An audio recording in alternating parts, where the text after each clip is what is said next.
RODA removal of disable aircraft सम्बन्धीको चाहिँ यहाँ तालिम भइरहेको छ। त्रिभुवन अन्तर्राष्ट्रिय विमानस्थलले चाहिँ 3टा इक्विपमेन्ट किनेर ल्याएको छ। एउटा म्याट अनि अर्को यो तान्ने पुली र एउटा चाहिँ भर्टिकल्ली तान्ने र एउटा हरिजोन्टल्ली तान्ने इक्विपमेन्ट 3 थरी लिएर आएको छ। त्यसैको यहाँ डेमोन्स्ट्रेसन क्लास भइरहेको छ।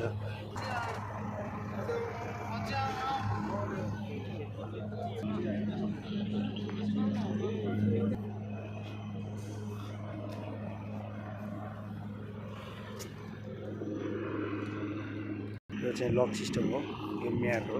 म्याटको मा चाहिँ हो लक सिस्टम लगाउने हो।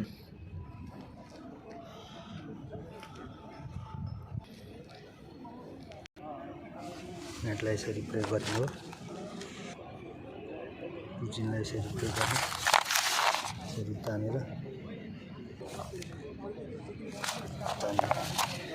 यसरी राख्ने।